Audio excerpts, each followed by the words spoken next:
Happy Friday! Hello, everybody. I'm so super excited for it to be Friday and a long weekend.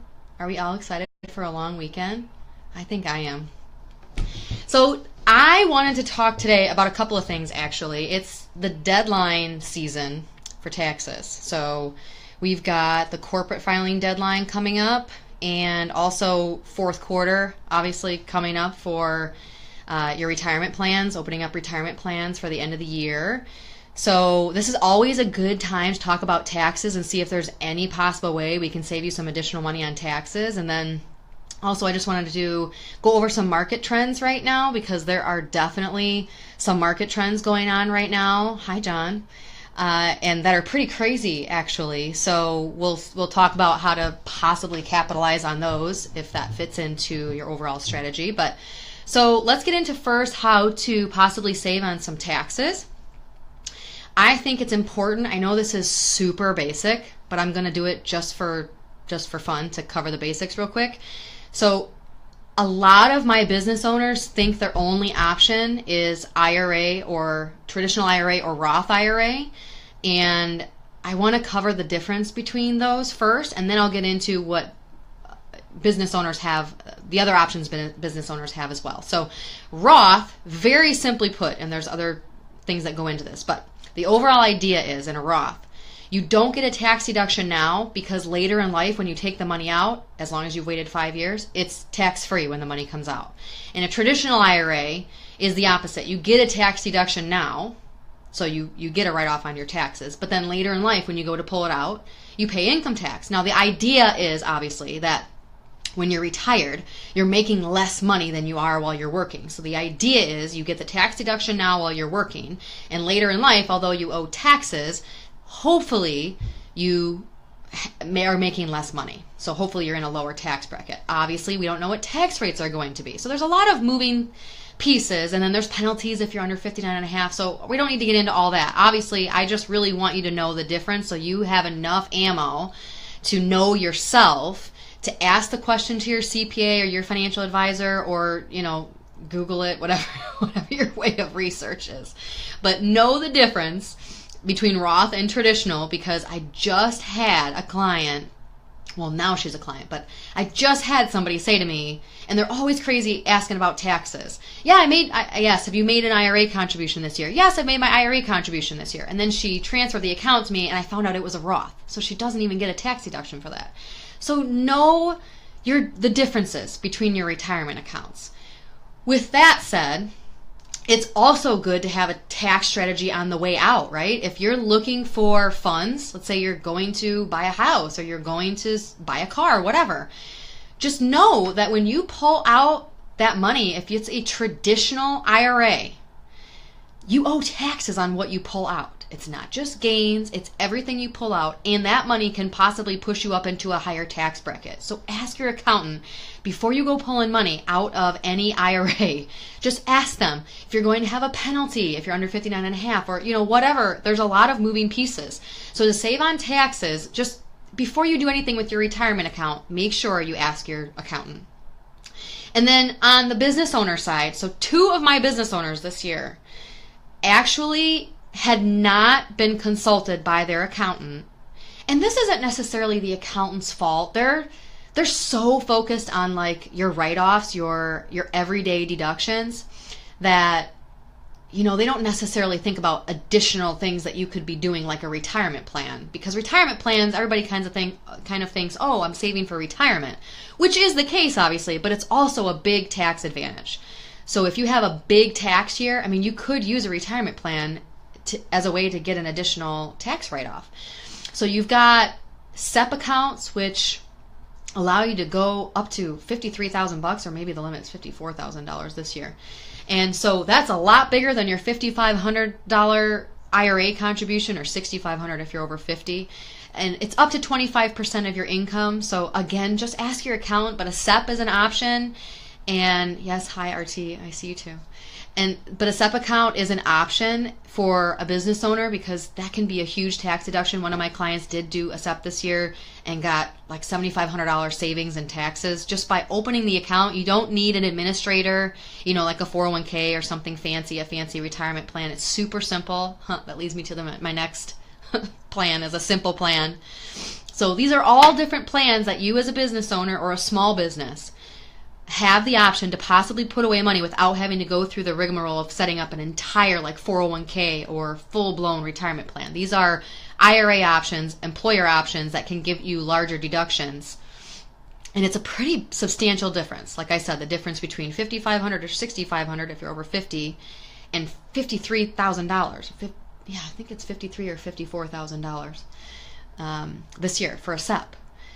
So, and then there's a 401k. So your deadline for the end of the year to get a retirement plan for this year is 401k is December 31st and defined benefit plan is December 31st. So a defined benefit plan, fancy term for pension plan essentially, you're building up a cash bucket for a pension plan. But if you're self-employed, this is an account that you manage.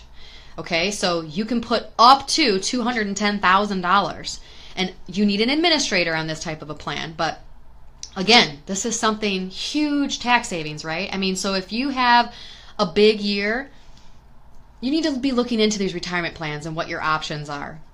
And on the flip side of that, the other thing that I want to mention real quick on a Roth is there's income limits. So if you're not self-employed and you're an employee somewhere and you have access to a 401k, there's income limits on if you can even deduct your traditional IRA contribution. And then on Roth, on your Roth IRA, if you can even do a Roth, there's an income limit.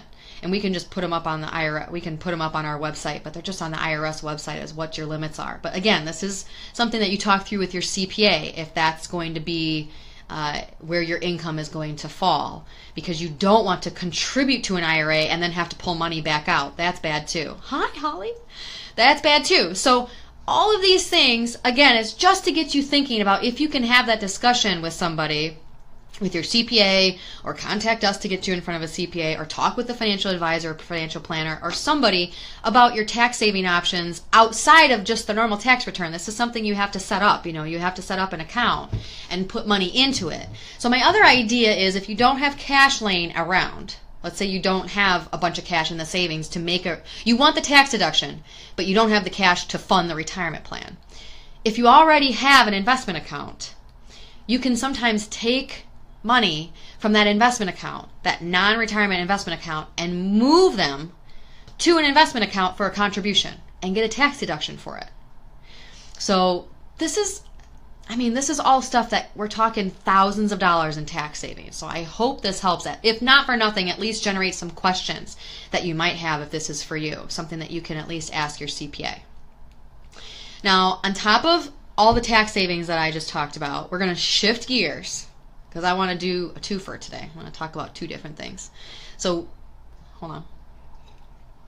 So we want to go ahead and shift gears into some market trends that are going on that might be something that you can capitalize on. I just want to point it out because sometimes trends can last for a while in the market.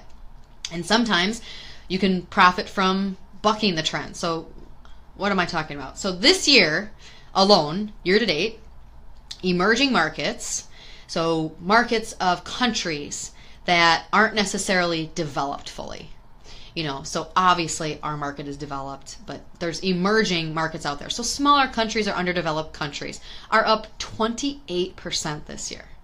So if you had this in your portfolio, maybe it's time, talk with your financial advisor to maybe trim some gains. And hi, Courtney, long time no see. Maybe trim some gains, on that part of the portfolio, emerging markets, and reallocate it because it's done super well if you've got a lot in emerging markets. Or if it's something you don't have, maybe analyze that with your financial advisor, see what they think on emerging markets, if it's going to continue, if that's a space that might be an area where you could add more in your portfolio. Super easy to do it. I mean, there's ETFs out there. There's plenty of mutual funds too, but I'd probably recommend the ETFs. That's just my personal preference. And I think that's a way that it's a little more aggressive. Emerging markets are a little more aggressive. Obviously, they're underdeveloped countries, but 28% year to date. So again, you can either make the argument that that's going to continue and you hop on that train, or you just be diligent in your portfolio and take some of those gains. It's always nice to take profits and gains, of course, and reallocate that somewhere, because now also the amount of money that you had in that is a larger part of your portfolio because it has appreciated. So make sure that you look at those gains before you sell anything. Make sure you look at your taxable gains on that. I want to make sure you understand that if you take gains, you've made money, you probably owe taxes on that if it's not in a retirement account. Hence my first conversation of looking at your retirement options. Okay, another trend this year, energy is down around 15% year to date. So energy is kind of this interesting thing. We get questions on it all the time. When is it going back? It's got to go back up, right? Everybody says it's been down for so long. Maybe it's a time to buy. In my opinion, I kind of think the energy landscape might be changing a little bit. We're becoming way more efficient. The supply is very high. Let's just put that in simple terms. So I kind of feel like that that maybe you should understand that the downtrend in energy this year might not continue, but I think companies like Tesla, yes, thank you, companies like Tesla are taking over the market. Google is coming out with electric cars. Wind is taking over. Solar is taking over. It's really catching by fire. So the landscape is just changing. So not that I think that, oil and energy is just going to keep declining. The barrel of gasoline is going to keep declining, but I really don't think that we see it going back to $100 a barrel. Hi, Maggie.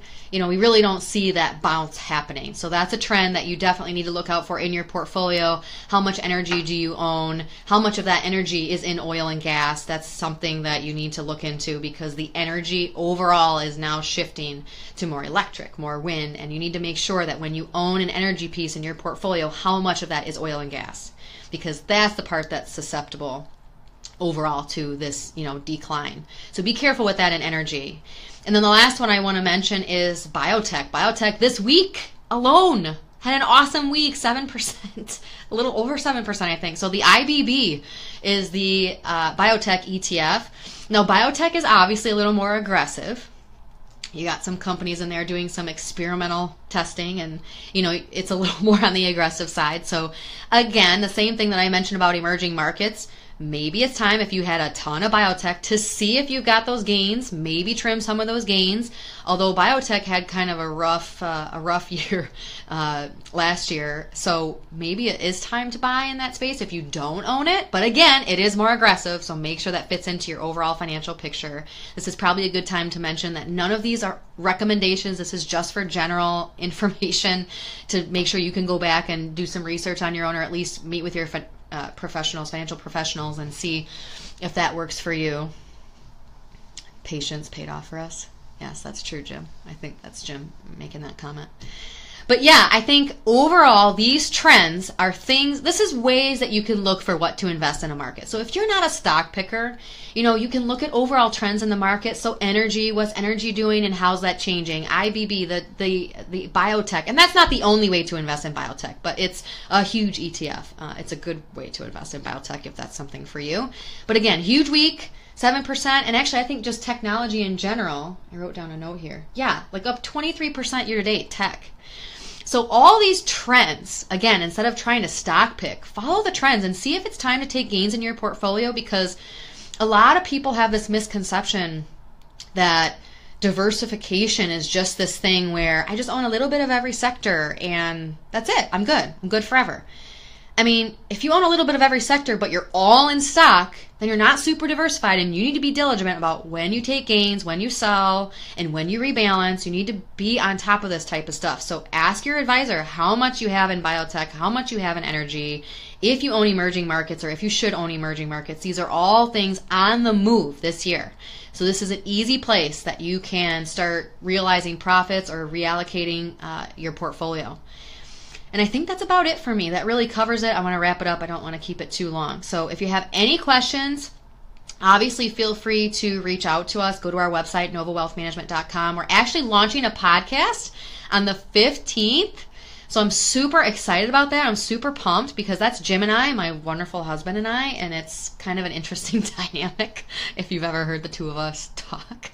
But we have very different opinions. I'll just say that. So safe stocks have struggled this year. Yeah, good note. That's a good note to add. Yeah, the safer stocks or the value stocks, the dividend paying stocks have kind of struggled this year, and everything's moving to the more risky assets is what Jim's trying to post there in the comments. Jim, I mean, I really think he should be doing this live with me. I don't know what you guys think, but he should be in on this with me. I think I'm going to get him in here next week. But anyway, yeah, so check out our podcast on September 15th. We'll be launching that on iTunes and on our website, obviously. But, find us on YouTube. We have a YouTube channel, novawealthmanagement.com, for little tiny short videos, for quick 90-second tidbits. But we'll go ahead and keep doing these weekly Finance Fridays, and email me for questions and tips. And hey, Marcy, I'm just wrapping it up. Good timing. But for questions and tips and anything, shoot me an email, and I'm happy to go over any, tax questions on the retirement planning stuff. If you don't have a CPA, I can try to find you one, or I can try to answer your simple questions if IRAs are right for you, or a different IRA or different retirement plan is right for you. And then obviously the trends. Let's look into the trends and see if that's somewhere where you can be profitable. Everybody have a wonderful long weekend, and I will see you next week.